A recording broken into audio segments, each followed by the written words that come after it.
دوسرے مرشد اعظم کیا بات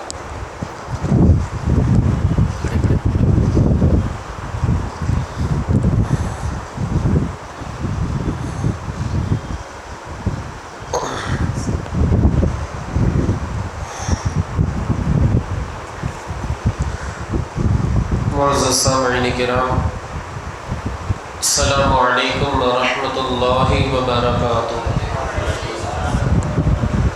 الحمد للہ رب العالمین والعاقبۃ للمتقین والصلاة والسلام علی سید الانبیاء واشرف المرسلین وعلى آلہ الطیبین الطاہرین وأصحابه الهادين المهديين، أما بعد فقد قال الله تبارك وتعالى في القرآن المجيد والفرقان الحميد، فأعوذ بالله من الشيطان الرجيم، بسم الله الرحمن الرحيم، إن الذين آمنوا وعملوا الصالحات سيجعل لهم الرحمن ودا، آمنت باللہ صدق اللہ مولانا العظیم وبلغنا رسولہ النبی الامین المتین المکین المختار الکریم ونحن على ذلك لمن الشاہدین والشاکرین والذاکرین والحافظین والواصفین والحامدین والحمد للہ رب العالمین۔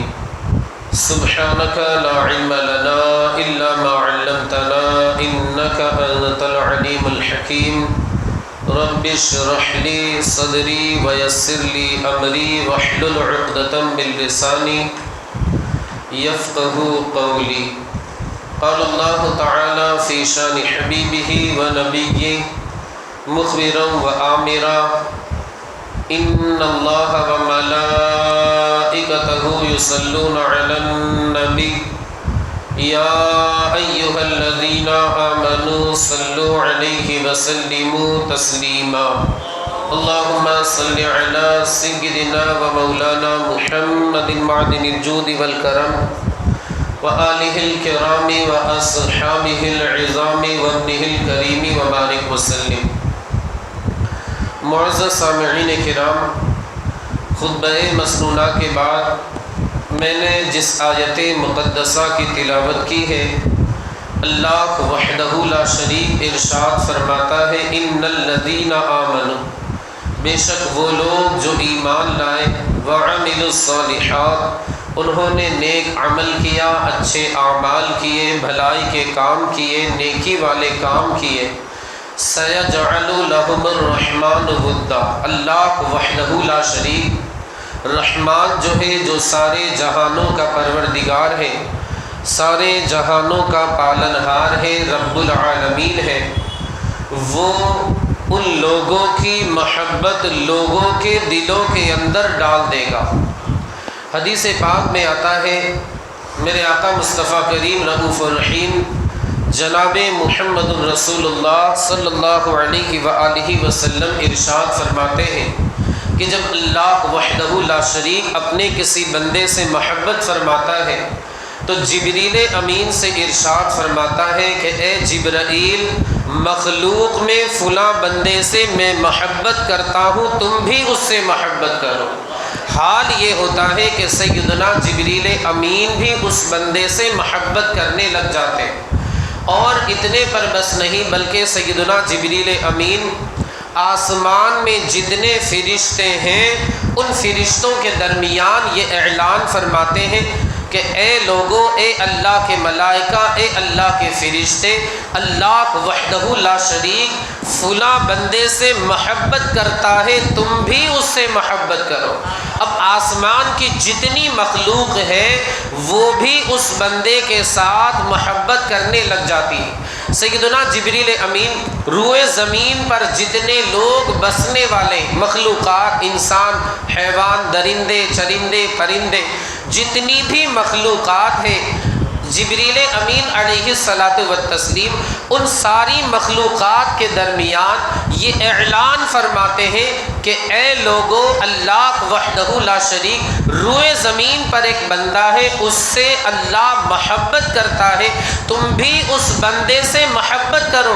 اب حال یہ ہوتا ہے کہ روئے زمین کی ساری مخلوقات بھی اس سے محبت کرنے لگ جاتی ہیں، اور نتیجہ یہ ہوتا ہے کہ جب بھی اس ذات کا نام زبان پر آتا ہے، جب بھی اس ہستی کا نام زبان پر آتا ہے، جب بھی اس شخصیت کا نام زبان پر آتا ہے، بے اختیار زبان سے رضی اللہ عنہ نکل ہی جایا کرتا ہے، کیونکہ اللہ محبت اس بندے کی لوگوں کے دلوں میں اس طریقے سے ڈال دیتا ہے۔ عزیزان ملت اسلامیہ، اولیاء کرام کی شان بیان کرتے ہوئے ایک اور حدیث پاک میں میرے آقا مصطفیٰ کریم رؤوف الرحیم جناب محمد الرسول اللہ صلی اللہ علیہ وآلہ وسلم ارشاد فرماتے ہیں کہ اللہ وحدہ لا شریک کے نیک بندے، اللہ والے وہ ہوتے ہیں جنہیں دیکھو تو خدا یاد آ جائے۔ اولیاء اللہ الذین اذا رؤوا ذکر اللہ، جنہیں دیکھو تو خدا یاد آ جائے،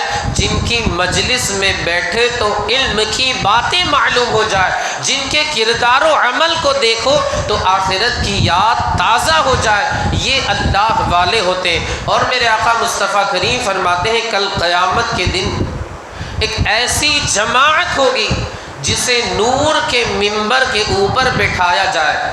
یہ ایک ایسی نورانی جماعت ہوگی جسے نور کے منبر پر بٹھایا جائے گا، اور انبیاء کرام علیہم الصلاۃ والتسلیم بھی اس جماعت کے اوپر رشک فرمائیں گے۔ پھر اللہ کا ندا کرنے والا یہ ندا کرے گا، یہ اعلان فرمائے گا کہ یہ جماعت کوئی اور نہیں بلکہ یہ مصطفیٰ کی جماعت کے اولیاء ہیں۔ یہ اللہ وحدہ لا شریک جناب محمد الرسول اللہ صلی اللہ علیہ وآلہ وسلم کی امت کے جو اولیاء ہیں، ان کی شان کو اس طریقے سے اللہ وحدہ لا شریک بڑھائے گا، ان کی عظمت کو اس طریقے سے اللہ قیامت کے دن محشر کے میدان میں، میدان محشر میں اس طریقے سے اجاگر فرمائے گا۔ اور وہ ذات جسے اللہ نے تمام اولیاء کا سردار بنایا ہو، اس ذات کی عظمتوں کا کیا کہنا۔ آپ اگر حضور سیدنا غوث اعظم کی زندگی میں غور کریں تو والد ماجد کے اعتبار سے آپ حسنی سادات، یعنی آپ نجیب الطرفین، والدہ بھی آپ کی عالی گھرانے سے تعلق رکھتی ہے، اور آپ کے والد ماجد بھی عالی گھرانے سے تعلق رکھتے ہیں۔ آپ اگر والد کی جانب سے دیکھیں جن کا نام سیدنا ابو صالح موسیٰ جنگی دوست تھا، آپ 11 واسطوں سے سیدنا امام حسن مجتبیٰ کے پوتے ہوا کرتے ہیں، یعنی 11 واسطوں میں آپ امام حسن مجتبیٰ تک آپ کا سلسلہ نسب پہنچتا ہے، آپ کا واسطہ پہنچتا ہے۔ اور ادھر والدہ کی جانب سے دیکھیں تو سیدنا امام عالی مقام تک آپ کا سلسلہ نسب پہنچتا ہے، اور یہ جو سلسلہ ہے یہ 12 واسطوں سے پہنچتا ہے۔ آپ حضرات تو ماشاءاللہ اہل سنت و جماعت ہے۔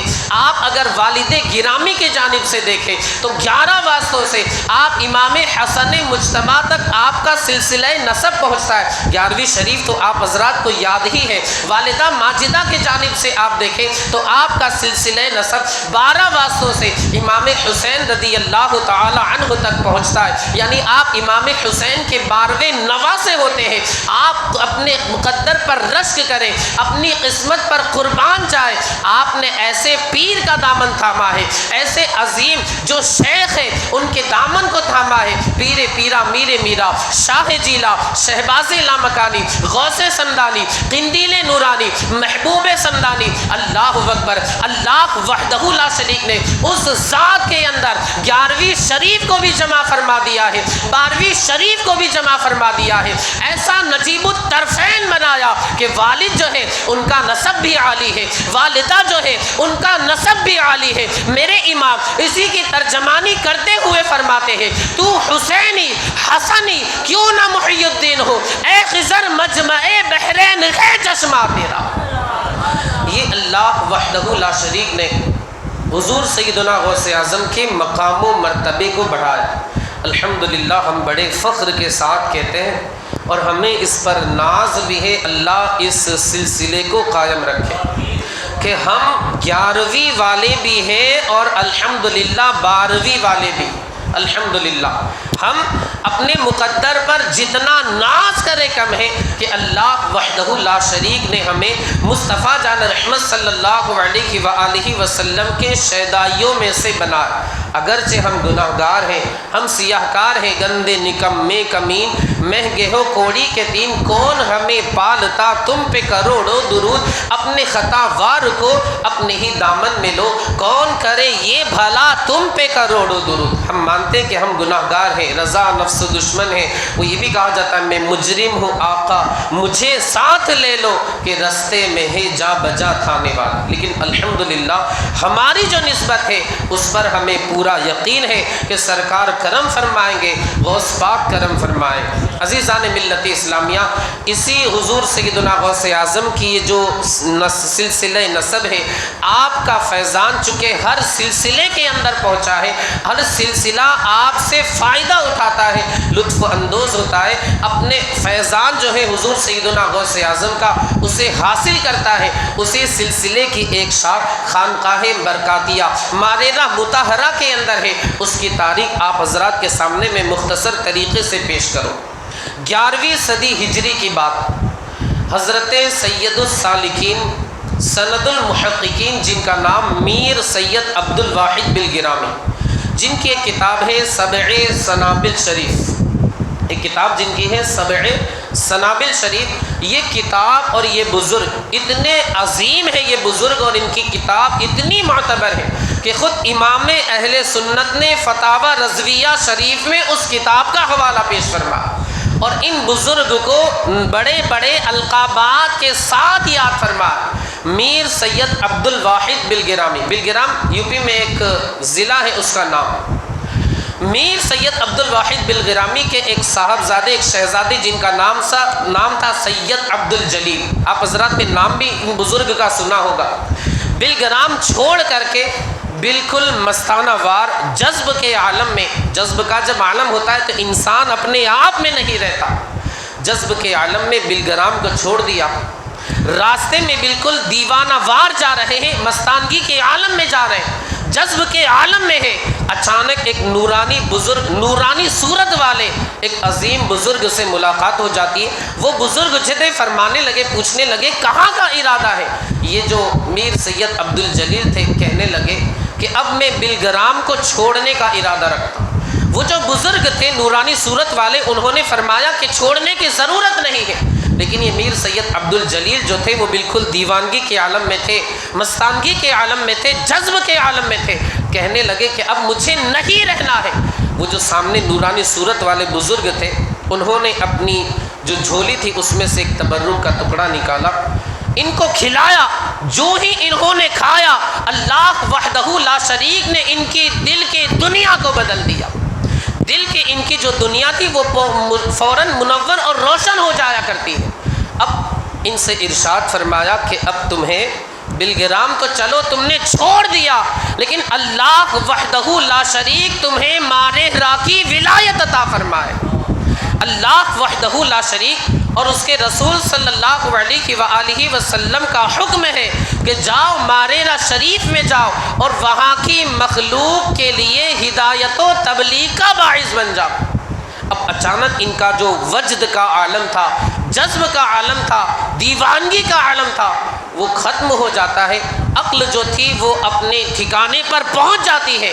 معاذ اللہ یہاں پر ہم جو دوسرے الفاظ ہیں وہ استعمال نہیں کر سکتے کیونکہ اللہ والے جذب کے عالم میں ہوتے ہیں تو وہ اللہ کے جلووں ہی میں گم ہوا کرتے ہیں. اب ان کو ہوش آیا، اللہ و رسول کا حکم تھا. یہ بات بھی آپ یاد رکھیں کہ جو مجذوب ہوتے ہیں، جن کو دنیا وغیرہ کا کچھ پتہ نہیں رہتا، وہ اللہ و رسول کے حکم کی خلاف ورزی اس حال میں بھی نہیں کرتے. اسے آپ یاد رکھنا، اسے حضور اعلیٰ حضرت نے بھی لکھا. خیر اب انہیں بات سمجھ میں آئی کہ مجھے جانا ہے، ماریرہ شریف کا حکم ہے اور اللہ و رسول عز و جل صلی اللہ علیہ وآلہ وسلم کا حکم ہے. یہ اپنے ارادے سے چل پڑے کہ اب مجھے ماریرہ جانا ہے، کچھ بھی ہو جائے ماریرہ کو جا کر کے آباد کرنا ہے، وہاں کی مخلوق جو ہے اس کی تبلیغ کا کام کرنا ہے، توفیق کا کام کرنا ہے، رشد و ہدایت کا باعث بننا ہے۔ ادھر ماریرا شریف کے جو حاکم تھے، چودھری آپ کہہ لیجئے، سرپنچ کہہ لیجئے، وہ بھی ایک مسلمان تھے، مومن گھرانے سے تعلق رکھتے تھے۔ ایک مرتبہ وہ رات میں سوئے، اللہ اکبر، ماتھے کی آنکھیں بند ہوتی ہے، دل کی آنکھیں کھل جاتی ہے، سامنے دیکھا، سرہانے دیکھا، کوئی اور نہیں آمنہ کے لال تشریف فرما۔ درود پاک پڑھ لیجیے، اللہم صلی علی سیدنا مولانا محمد معدن الجود والکرم وآلہ الکرام واصحابہ العظام وابنہ الکریم وبارک وسلم۔ وہ ماریرا شریف کے جو چودھری تھے، انہوں نے خواب میں آقا کریم صلی اللہ علیہ وآلہ وسلم کی زیارت کی۔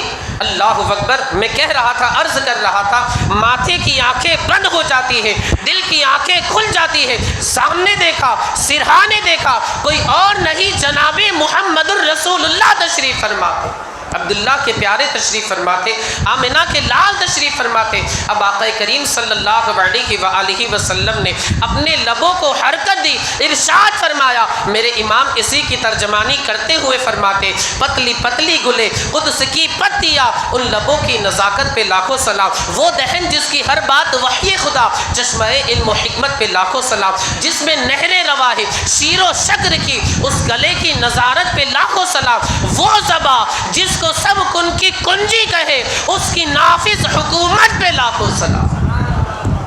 یہ اللہ کے رسول صلی اللہ علیہ وآلہ وسلم کی شان امام اہل سنت نے بیان فرمایا۔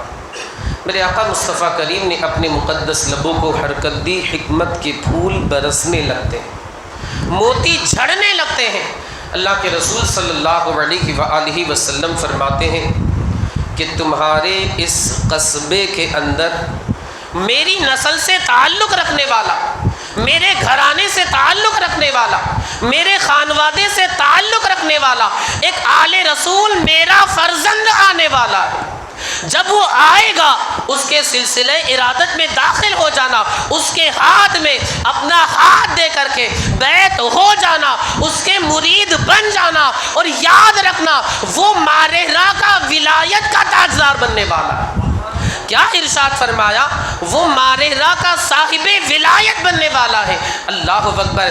ایک مرتبہ رات میں یہ خواب دیکھ لیا، دوسری رات آئی، دوسری رات بھی یہی خواب دیکھا، تیسری شب آئی، تیسری شب بھی یہی خواب دیکھا۔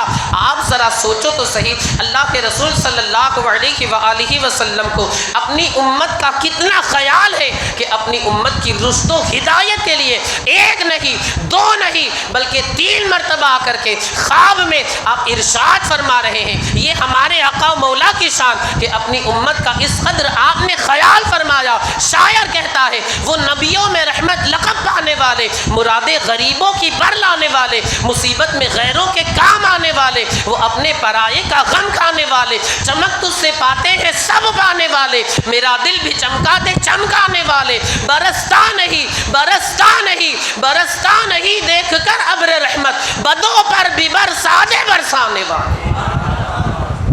میں الطاف حسین حالی کی روح سے معذرت چاہتے ہوئے میں یہ شعر، میں نے شروع کے جو شعر پڑھے اشعار، حضرت بھی جانتے ہوں گے، اس میں ہے وہ نبیوں میں رحمت لقب پانے والا، اصل جو الطاف حسین حالی کا کلام ہے، لیکن چونکہ ادب کے پیش نظر میں نے والے کا، اور اس کے تعلق سے ایک واقعہ بھی ہے بچے کا، خیر اصل جو شعر ہے شاعر کا وہ نبیوں میں رحمت لقب پانے والا، مگر ادب کے پیش نظر میں نے وہ نبیوں میں رحمت لقب پانے والے یہ لفظ میں نے استعمال کیا۔ عزیزان ملت اسلامیہ، میں عرض کر رہا تھا کہ آقا کریم صلی اللہ علیہ وآلہ وسلم اپنی امت کا کس قدر خیال فرماتے ہیں کہ 3 مرتبہ آپ نے آ کر کے خواب میں ارشاد فرمایا، بشارت دی، خوشخبری دی، مزدع جافزا سنایا۔ اللہ اکبر۔ میرے امام فرماتے ہیں، جو نہ بھولا ہم غریبوں کو رضا، یاد اس کی اپنی عادت کیجئے۔ اور جمیل قادری فرماتے ہیں، رب حبلی امتی کہتے ہوئے پیدا ہوئے، حق نے فرمایا کہ بخشا الصلاۃ والسلام۔ ہمارا کیا فرض بنتا ہے کہ جب ہمارے نبی صلی اللہ علیہ وآلہ وسلم ہم سے اس قدر محبت فرماتے ہیں تو ہمارا بھی یہ فریضہ بنتا ہے کہ ہمارے نبی کی جو محبوب چیز ہے ہمارے نبی کی آنکھوں کی جو ٹھنڈک ہے نماز، ہم اس میں کوتاہی نہ کریں۔ ہمارے نبی کے جو فرامین ہیں، ہمارے نبی کے جو ارشادات ہیں، ہمارے نبی کے جو احکام ہیں، ہمارے نبی کی جو سنتیں ہیں، ہم ان سے روگردانی نہ کریں، ان کی خلاف ورزی نہ کریں۔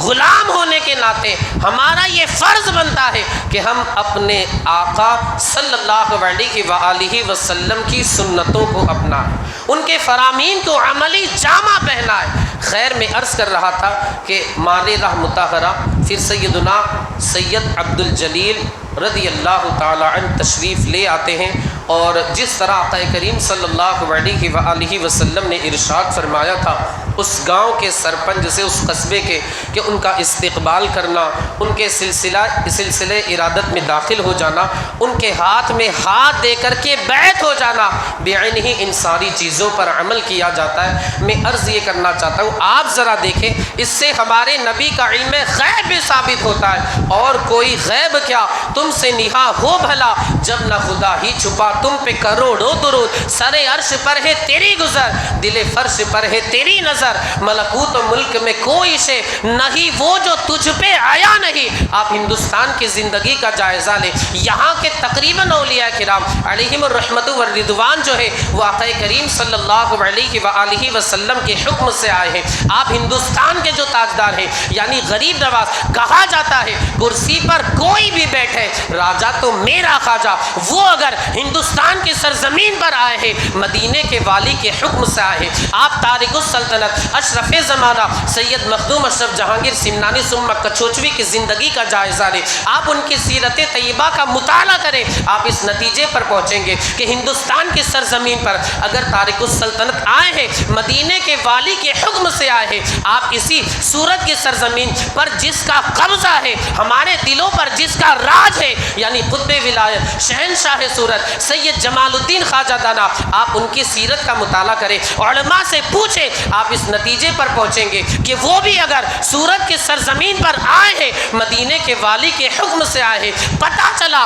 کہ حضور صلی اللہ علیہ وآلہ وسلم کا قبضہ و اختیار ہندوستان کی سرزمین پر ہے، اور نہ صرف ہندوستان کی سرزمین پر ہے بلکہ پوری کائنات کے اوپر ہے۔ اسی کی ترجمانی کرتے ہوئے میرے امام فرماتے ہیں، حرم و طیبہ و بغداد جدھر کیجئے نگاہ، جوت پڑتی ہے تیری، نور ہے چھندا تیرا، اور حضور تاج الشریعہ فرماتے ہیں یہاں بھی ان کی چلتی ہے، وہاں بھی ان کی چلتی ہے، مدینہ راجدانی ہے، تو عالم پر حکومت ہے، جہاں بانی عطا کر دے، بھری جنت ہبا کر دے، نبی مختار کل ہے، جسے جو چاہے عطا کر دے، جہاں میں ان کی چلتی ہے، وہ دم میں کیا سے کیا کر دے، زمین کو آسماں کر دے، سریا کو سرا کر دے۔ یہ ہمارے آقا مولا حضور تاجدار مدینہ صاحب معطر پسینہ صلی اللہ علیہ وآلہ وسلم کے اختیارات و کمالات، آپ اپنے حکم سے جسے جس جگہ ضرورت ہوتی ہے اس جگہ آپ بھیجتے ہیں، آپ اس جگہ انہیں جانے کا حکم دیتے ہیں۔ عزیزان ملت اسلامیہ، پھر وہ جو بزرگ تھے انہوں نے یو پی ہی میں ایک جگہ ہے کالپی شریف، آپ حضرات نے نام بھی سنا ہوگا، کالپی شریف کے ایک بزرگ تھے، سلسلہ قادریہ سے سارے سلسلے ملتے ہیں تو آپ جانتے ہی، میرے امام فرماتے کس گلستان کو نہیں فصل بہاری سے نیاز، کون سے سلسلے میں فیض نہ آیا تیرا، صفے ہر شجرہ میں ہوتی ہے سلامی تیری، شاخ جھک جھک کے بجا لاتی ہے مجرا تیرا۔ شاید مشکل ہو گیا، مشہور شعر پڑھ دیتا ہوں۔ حضور اعلیٰ حضرت فرماتے مزرع چشت و بخارا و عراق و اجمیر، تو یاد ہی ہوگا ماشاءاللہ، مزرع چشت و بخارا و عراق و اجمیر، کون سی کشت پر برسا نہیں چھالاتے۔ آگے کے جو دو شعر ہیں تقریباً اس شعر کا مفہوم بھی یہی ہے۔ یہ جو ماررہ شریف کے بزرگ تھے میر سید عبد الجلیل، 11ویں صدی ہجری کی بات ہے، یہ اپنی نسبت کو ان بزرگ کی جانب جو کالپی شریف میں تشریف فرماتے ہیں منسوب کرنے کے لیے چلے گئے۔ وجہ کیا تھی؟ وجہ اس کے تعلق سے کتابوں میں یہی لکھی ہے کہ ویسے تو غوث پاک کا اپنے تمام مریدین کے لیے بالعموم حکم ہے۔ شاہ عبدالحق محدث دہلوی فرماتے ہیں کہ کسی بزرگ نے غوث پاک سے پوچھا کہ ایک بندہ ہے جو آپ کا مرید نہیں ہے، آپ کے سلسلے ارادت میں داخل نہیں ہوا ہے، آپ کے ہاتھ پر اپنا ہاتھ دے کر کے وہ بیعت نہیں ہوا ہے، مگر اس کے باوجود بھی اپنے آپ کو قادری کہتا ہے، قادری لکھتا ہے، قادری کہلواتا ہے اور قادری ہونے پر بڑا فخر کرتا ہے، اسے بڑا ناز ہے۔ غوث پاک فرماتے ہیں اگر کوئی بندہ کوئی میرا مرید تو نہیں ہے، یعنی اس نے میرے سلسلے ارادت میں وہ داخل نہیں ہوا ہے، وہ میرا مرید نہیں بنا ہے، جس طرح عرف میں مرید بنا جاتا ہے، مگر اس کے باوجود وہ اپنی نسبت میری جانب کرتا ہے، اپنے آپ کو میری جانب منسوب کرتا ہے، میں اسے اپنے غلاموں میں قبول کروں گا۔ اور اللہ وحدہ لا شریک نے مجھ سے یہ وعدہ فرما لیا ہے، اے عبد القادر، جو تیرا مرید ہوگا یا پھر اپنے آپ کو تیری جانب منسوب کرنے والا ہوگا، عبد القادر میرا یہ وعدہ ہے تیرے نقش قدم پر اگر وہ چلے گا، کل قیامت کے دن اس کے گناہوں کو معاف فرما کر جنت کے اندر داخل کر دوں گا۔ تو ہم اسی بنیاد پر امام اہل سنت علیہ الرحمۃ والرضوان نے جو ہمیں دعا بتائی ہے، اسی دعا پر عمل کرتے ہوئے ہم بھی دعا کرتے ہیں، آپ بھی دعا کریں اور آمین بھی کہیں کہ قادری کر، قادری رکھ، قادریوں میں اٹھا، قدر عبد القادر قدرت نما کے واسطے۔ میں عرض کر رہا تھا میر سید عبد الجلیل علیہ الرحمۃ والرضوان تھے، انہوں نے انتخاب کالپی شریف کے ایک بزرگ تھے، ان کا انتخاب فرما۔ اب یہ جو کالپی شریف کے سارے سلسلوں کا جو مبدا ہے وہ کیا ہے؟ حضور سیدنا غوث اعظم کا سلسلہ، یعنی سلسلہ قادری، مگر حضور غوث پاک کا فرمان خاص طور سے کالپی شریف میں جو سلسلہ ہے اس کے تعلق سے بالخصوص آپ کا فرمان، اور اسی سلسلے کی جانب میر سید عبد الجلیل علیہ الرحمۃ والرضوان نے اپنے سلسلے کو یعنی برکاتی سلسلے کو منسوخ فرمایا، اس لیے کہ غوث پاک کا فرمان تو سارے لوگوں کے لیے یعنی اپنے خاص مریدوں کے لیے بالعموم حکم ہے، لیکن اس سلسلے کے تعلق سے بالخصوص حکم ہے۔ فرماتے ہیں غوث پاک رضی اللہ تعالیٰ وہ سلسلہ جو کالپی شریف کے اندر ہے اور اسی ضمن میں برکاتی سلسلہ بھی آ جاتا ہے، غوث پاک فرماتے کل قیامت کے دن عبد القادر جنت کے اندر اس وقت تک اپنا قدم نہیں رکھے گا جب تک کہ کالپی شریف والے سلسلے کو جنت کے اندر داخل نہ کرے۔ اس سلسلے کا نام فی الحال میرے ذہن میں نہیں آ رہا، الحمدللہ برکاتی سلسلہ بھی اسی ضمن میں آتا ہے۔ تو غوث پاک کا ویسے تو اپنے سارے مریدین پر بالعموم یہ فرمان اپنے سارے مریدین کے تعلق سے تو ہے ہی، لیکن اس سلسلے کے تعلق سے حضور سیدنا غوث اعظم رضی اللہ تعالی عنہ کا خاص فرمان ہے۔ عزیزان ملت اسلامیہ، اسی خانوادے کی ایک عظیم ہستی، ایک عظیم شخصیت یعنی حضرت حضور سیدی احسن العلماء سید مصطفیٰ حیدر حسن، شجرے میں جن کا نام بھی آتا ہے، آپ حضرات کو یاد بھی ہوگا، بہر حضرت مصطفیٰ حیدر حسن حسن صفوت کر عطا ان کے گدا کے واسطے، آپ حضرات نے سنا ہی ہوگا۔ ان کا ذکر کرنے اور پہلے تو حضور سیدنا غوث اعظم رضی اللہ تعالی عنہ اور حضور احسن العلماء کا ذکر کرنے کی خاطر ہم یہاں پر جمع ہوئے۔ حضور سیدنا احسن العلماء، ان کی سیرت سے ہمیں ویسے تو ان اللہ والوں کی زندگی کے ہر گوشے سے ہمیں کچھ نہ کچھ سیکھنے کو ضرور ملتا ہے۔ ان کا بچپن کا دور ہے حضور احسن العلماء رضی اللہ تعالی عنہ کا، والدہ ماجدہ کی خدمت کیا کرتے تھے، رات میں چار پائی، اب ظاہر سی بات ہے پانی تھوڑا سا دور، والدہ اٹھیں چل کر کے جائیں، پانی پیے پھر آئیں، بڑھاپے کا دور، تکلیف اپنی والدہ کو یہ نہیں دینا چاہتے تھے، کیا کرتے تھے کہ چارپائی سے اس لوٹے کو باندھ دیتے تھے پانی بھر کر کے، اب جس سے پانی نکلتا ہے اس میں کاغذ وغیرہ رکھتے، آج کل تو جو جگ چلتے ہیں جگ کا دور تو نہیں تھا، تاکہ اس کے اندر حشرات الارض یعنی کیڑے مکوڑے وغیرہ نہ آئے، تاکہ پانی آلودگی سے بچ جائے، گندگی سے بچ جائے، کیڑے مکوڑے وغیرہ سے بچ جائے۔ اس طریقے سے اپنی والدہ ماجدہ کی خدمت کرتے تھے، اور اتنے فرما بردار تھے کہ ایک مرتبہ والدہ ماجدہ، بچپن کا دور تھا، سن شعور کو تو پہنچ گئے تھے، والدہ ماجدہ نے ایک مرتبہ سزا دی، ہو سکتا ہے مرغہ بنایا ہو، کتاب میں کچھ الگ لفظ ہے، مرغہ بنایا یا اس طرح کوئی سزا دی، تکلیف، تاکہ سامنے والے کو تکلیف ہو، اور آئندہ کچھ ایسا عمل جو یعنی یہ سمجھ لیجئے کہ خلاف اولا، بچوں والا جو کام تو والدہ ماجدہ نے سزا دی۔ اب والدہ ماجدہ وہاں سے چلی گئی اور ان کے خیال میں نہیں رہا کہ میں نے اپنے بیٹے کو سزا دی۔ کافی دیر گزر گئی، اس کے بعد آئیں تو دیکھا کہ جو صاحبزادے ہیں بیٹے، وہ اسی حالت میں ہیں جس حال میں وہ سزا دے کر گئی تھی۔ اللہ اکبر۔ اپنے بیٹے سے پوچھا کہ بیٹا یہ کیا ہے؟ حضور احسن العلماء عرض کرنے لگے امی آپ نے مجھے سزا دی تھی، آپ کا حکم تھا، اسی بنیاد پر میں اس سزا کو بھگتنے کے لیے تیار ہوں۔ اس حالت میں آپ کے حکم کی بجا آوری کر رہا تھا، جب تک آپ کا حکم نہ ہو میں کھڑا کیسے ہو سکتا ہوں، میں اپنی اس سزا سے سبکدوش کیسے ہو سکتا ہوں؟ عزیزان ملت اسلامیہ، ان اللہ والوں کی زندگی کے مطابق ہمیں بھی اپنی زندگی کے شب و روز گزارتے رہنا چاہیے۔ آج کل حال یہ ہو چکا ہے کہ جو جنت کی کنجیاں ہیں وہ بالکل دوسرے فلیٹ میں نظر آتی، یعنی انسان جو ہے اپنے والدین کو ساتھ میں رکھنا گوارا بھی نہیں کرتا۔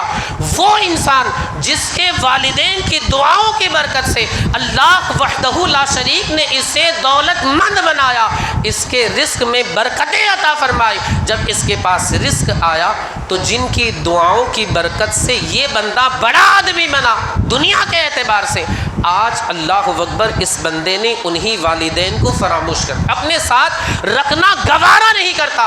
ان کا فلیٹ الگ کر دیا، ایک خالہ کو لگا دیا، ٹفین پہنچا دیا، 100 روپے پہنچا دیے اور کہلوا دیا دعا کر جا۔ میں یہ نہیں کہتا کہ آپ ہی حضرات کی میمڑی زبان میری زبان پر آئی جاتی ہے، یہ وہ کہہ دیتا ہے کہ دعا کرنا۔ ارے نادان، نہ تو تیرے ٹفین کی ضرورت ہے، نہ تیرے کھانے کی ضرورت ہے، نہ تیرے پیسوں کی ضرورت ہے، نہ تو جو دوا بھیج رہا ہے اس دوا کی ضرورت ہے، بلکہ والدین کو تو والدہ یہ چاہتی ہے کہ جس طرح میں نے اسے بچپن کے اندر اپنے ساتھ رکھا، یہ میرا بیٹا بھی مجھے اپنے ساتھ رکھے۔ بس ماں تیری موجودگی چاہتی ہے، تیری حاضری چاہتی ہے، تجھے اپنے ساتھ رکھنا چاہتی ہے، اور تو اے انسان آج تیرا یہ حال ہو چکا ہے، ماں کی جانب دیکھنا گوارا بھی نہیں کرتا۔ ماں کی وہ شان ہے، ماں باپ کی وہ شان ہے۔ میرے آقا مصطفیٰ کریم فرماتے ہیں جو بندہ اپنے والدین کی جانب محبت کی ایک نگاہ ڈالے گا، اللہ وحدہ لا شریک اسے مکمل حج مبرور کا ثواب عطا فرمائے۔ صحابہ موجود تھے، سوچا کہ آج دریائے کرم جوش میں ہے۔ ویسے تو آمنہ کے لال کا دریائے کرم ہمیشہ جوش میں رہتا، روز و شب جوش پہ رحمت کا ہے دریا تیرا۔ آپ حضرات نے کلام کی تضمین تو سنی ہوگی۔ صحابہ نے عرض کیا حبیبنا یا رسول اللہ علیہ الصلاۃ والتسلیم وان نظر کل یوم 100 مرۃ، اگر بندہ 100 مرتبہ اپنے والدین کے چہرے کی زیارت کرے، کیا اس بندے کو 100 حج کے برابر ثواب ملے گا؟ میرے آقا مصطفیٰ کریم فرماتے قال نعم اللہ اکبر واتیا، اگر بندہ 100 مرتبہ اپنے والدین کے چہرے کی محبت کے ساتھ زیارت کرے گا، اللہ اسے 100 حج کے برابر ثواب عطا فرمائے۔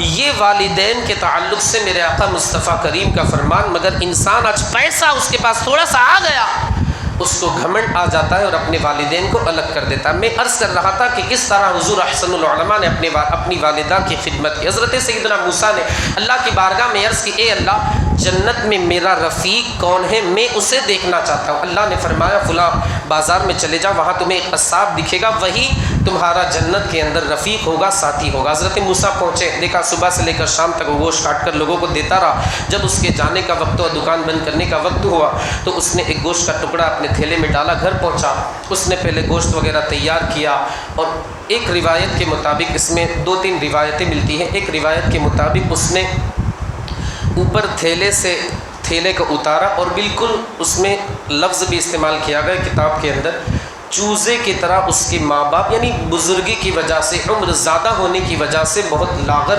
نحیف، کمزور، ناتواں ہو گئے۔ اس نے اپنی والدہ کو کھانا کھلایا، کپڑے وغیرہ کی صفائی کی۔ اب حضرت سیدنا موسیٰ کلیم اللہ علیہ نبینا وعلیہ الصلاۃ والتسلیم نے دیکھا کہ بوڑھی خاتون کچھ بڑبڑا رہی ہیں، کچھ اس کی زبان سے کلمات ادا ہو رہے۔ حضرت موسیٰ جنہوں نے اللہ کا کلام سن لیا تھا، انسان کا کلام نہ سنے ایسا ہو ہی نہیں سکتا، آپ حضرات نے تو سنا ہی ہوگا۔ حضرت سیدنا موسیٰ نے غور فرمایا تو وہ بوڑھی عورت، وہ بوڑھی خاتون اپنی زبان سے یہ کلمات نکال رہی تھی دعا کر رہی تھی، اے اللہ میرے بیٹے نے میری خدمت کی، اس کے بدلے میں میرے بیٹے کو جنت کے اندر حضرت موسیٰ کی رفاقت عطا فرما۔ اللہ اکبر۔ حضرت موسیٰ نے اس قصاب سے کہا، گوشت بیچنے والے سے، ارشاد فرمایا کہ اے بندے، میں نے اللہ کی بارگاہ میں سوال کیا تھا، اللہ نے تیرے تعلق سے بتایا تیری ماں کی خدمت کی برکت سے اللہ وحدہ لا شریک کل جنت کے اندر تجھے موسیٰ یعنی میری رفاقت اور پڑوس عطا فرمایا۔ یہ ماں کی دعا کی برکت۔ تو حضور احسن العلماء رضی اللہ تعالی عنہ نے کس طریقے سے والدہ کی خدمت کی، جیسا کہ آپ کو میں نے پیش کیا، ہمیں بھی چاہیے کہ ہم اپنی والدہ کی خدمت کریں۔ حضور احسن العلماء کے ویسے تو بہت سارے فضائل و مناقب ہیں، بس 2-3 باتیں عرض کر کے اپنی گفتگو کو ختم کر دوں۔ حضور احسن العلماء ولایت کے منصب پر فائز تھے، تو آپ حضرات جانتے ہی، اور اللہ والوں کی شان یہ ہوتی ہے جو جذب کے عالم میں نکلے لب مومن سے، جو جذب کے عالم میں نکلے لب مومن سے، وہ بات حقیقت میں تقدیر الہی۔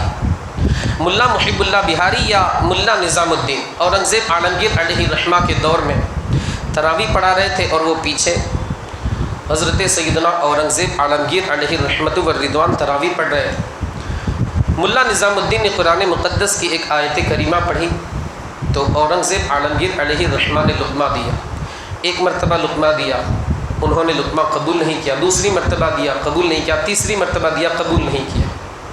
اب نماز وغیرہ ختم ہوئی، قرآن مقدس کو کھول کر کے دیکھا گیا، نسخے کو دیکھا گیا، اللہ اکبر، صحیفے کو دیکھا گیا، تو جس طرح ملا نظام الدین پڑھ رہے تھے اسی طرح تھا۔ اللہ اکبر۔ ظاہری طور پر آپ دیکھیں دوسرا نسخہ منگایا گیا، ایڈیشن کا فرق ہوتا ہے، ہو سکتا ہے کتابت کی غلطی، لکھنے والے کی غلطی ہو، کاتب کی غلطی، مگر دوسرے ایڈیشن میں دوسرے نسخے میں بھی اسی طرح لکھا ہوا تھا جس طرح ملا نظام الدین پڑھ رہے تھے۔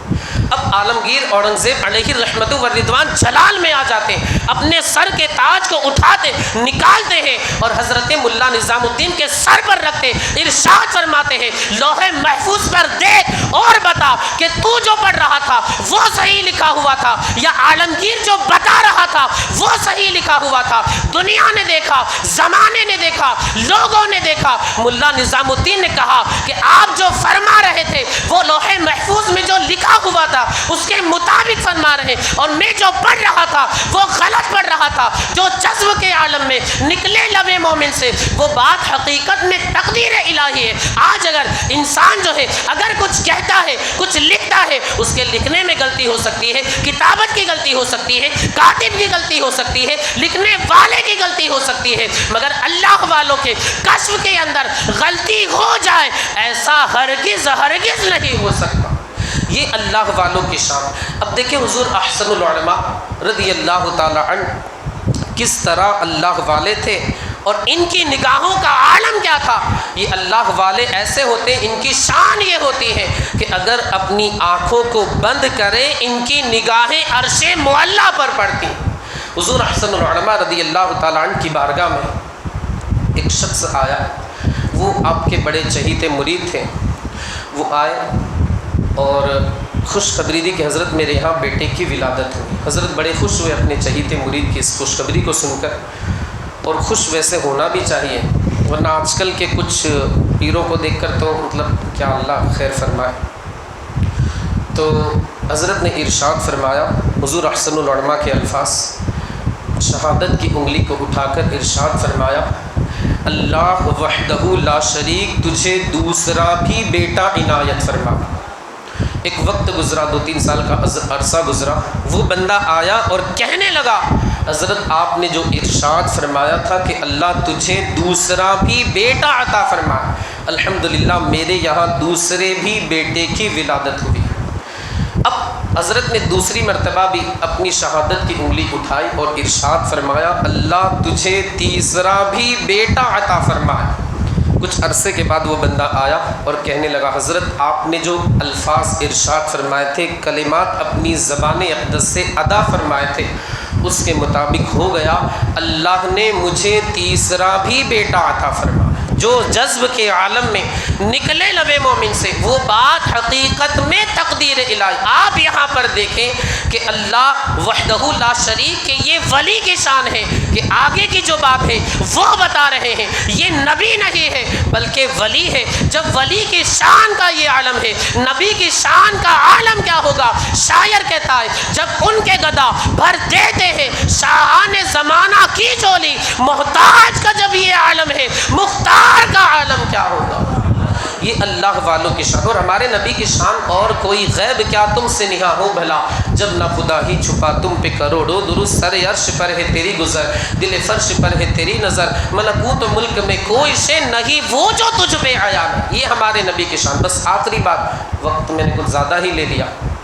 آپ کے گونڈل میں حضرت ماشاءاللہ 15 سے 20 دن تک قیام فرماتے، یہی وجہ ہے کہ گونڈل والوں پر ماشاءاللہ فیضان بھی کچھ اسی اعتبار سے برس رہا ہے۔ اللہ تعالی ہم سب پر اس فیضان کی بارشیں فرمائے۔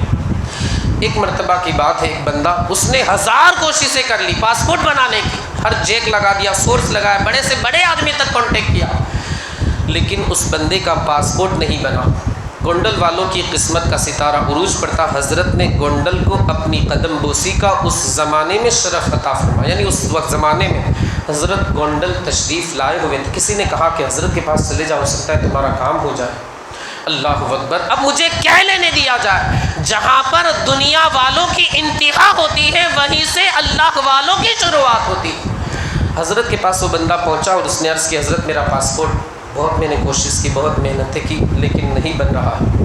حضرت نے شہادت کی انگلی سے اس کی پیشانی پر کچھ لکھا اور ارشاد فرمایا جا تیرا پاسپورٹ بن جائے۔ دنیا نے دیکھا، زمانے نے دیکھا، لوگوں نے دیکھا، وہ بندہ پاسپورٹ کے لیے پریشان تھا، کئی مہینے گزر گئے تھے، اس کا پاسپورٹ نہیں بن رہا تھا۔ الحمدللہ اسی دن اس کا پاسپورٹ بن کر کے تیار ہو جاتا۔ یہ اللہ والوں کی شان، جو جذب کے عالم میں نکلے لب مومن سے وہ بات حقیقت میں تقدیر الہی ہے۔ نکالی سینکڑوں نہریں کے پانی کچھ کم ہوگا، مگر پھر بھی میرے دریا کی طغیانی نہیں جاتی۔ ورق تمام ہوا اور مدح باقی ہے، ایک سفینہ چاہیے اس بحر بے قرار کے لیے۔ بولنے میں مجھ سے اگر کچھ غلطی ہو گئی اس کے تعلق سے استغفار کرتا ہوں۔ استغفر اللہ ربی من کل ذنب واتوب الیہ وآخر دعوانا ان الحمد للہ رب العالمین۔ السلام علیکم ورحمۃ اللہ وبرکاتہ۔ میں حافظ الدین صاحب سے گزارش کروں گا کہ اپنی مخصوص آواز میں ہم سامعین کو نعت مصطفیٰ صلی اللہ علیہ وآلہ وسلم سنائیں اور ہمارے قلوب کو منور و مجلہ فرمائیں۔